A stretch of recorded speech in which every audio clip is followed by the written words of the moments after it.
It's the Dr. Guido Show! Starring Dr. Guido. This week we take a look at Dr. Guido, the man behind the myth, as we have a discussion with Dr. Guido creator, Michael Ficara. I gotta do another Dr. Guido video tonight. Yeah, you don't know what to do. Yeah.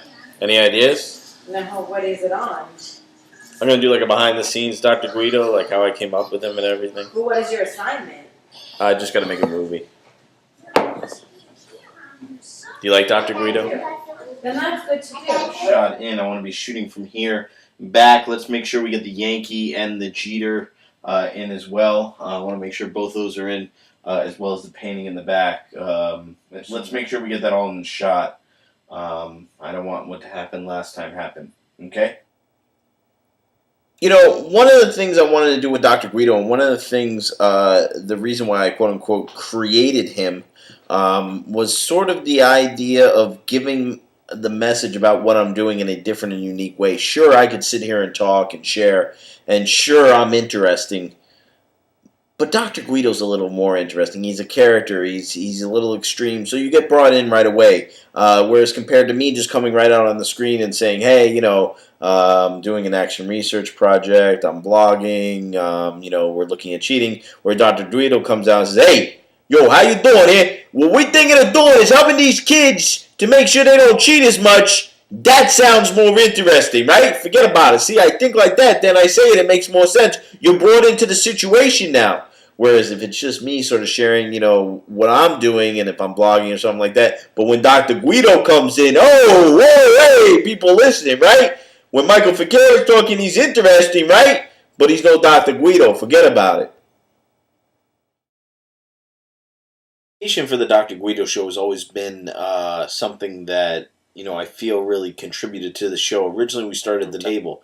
The idea of Dr. Guido being the sort of guy who eats and discusses sort of Web 2.0 technologies and educational learning. While the dining room table worked, believe it or not, we moved out of there because of lighting issues. You know, that's one of the things I had was lighting issues. I would say one of the things with my experiences with creating film for education, lighting is constantly an issue. Lighting and getting a good camera. A lot of the work I'm filming right now is off of my Mac laptop. Is that good? Is that bad? You tell me. I find the camera in the Mac works really well. Is very good. I had an HD camera that I was using for a while. That had its pros and its cons. But I find that you know, really I could probably use some better equipment. Can I afford it? Absolutely not. No, I cannot afford better equipment right now. But hey, how's it going? So are we booked for that weekend for the education convention? Yeah.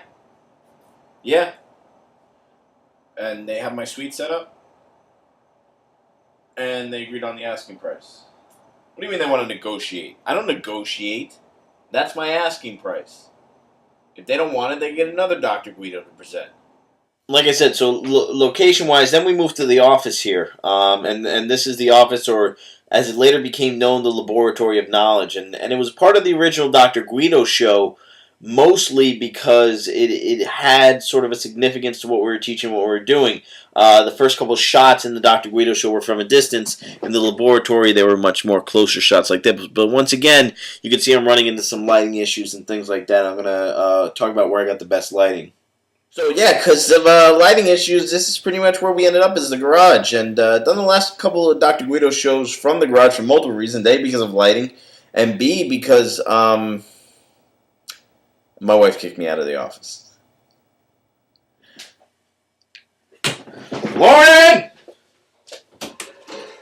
What? Lauren! What? Nah, this is for my...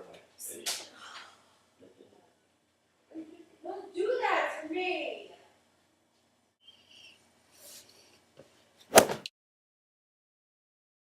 Sure. Wardrobe plays a big part in who Dr. Guido is. You know, whether it's a Superman t-shirt, is that symbolic of who I am, Superman? Or symbolic of Dr. Guido? I don't, you know, I'm not going to decide that. Is the character of Dr. Guido based on anyone in particular, or did I reference any famous Italian Americans in film or television? No, not really. He's pretty much just my creation. I pretty much made the whole thing up by myself. Really didn't base him on anyone. It's just strictly my creativity.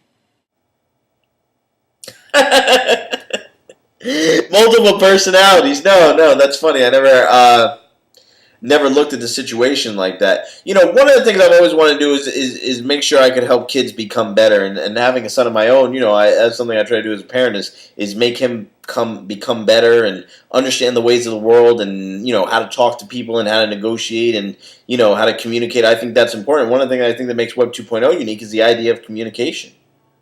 Say, forget about it. Forget about it. Say, where's my money? Where's my money? Forget about it.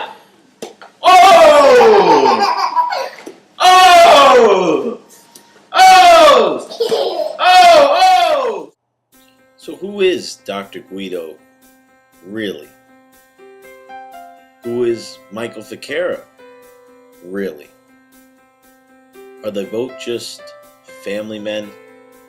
Are they both just good men who want to teach the world a little bit about Web 2.0 technologies and changing the world one blog at a time?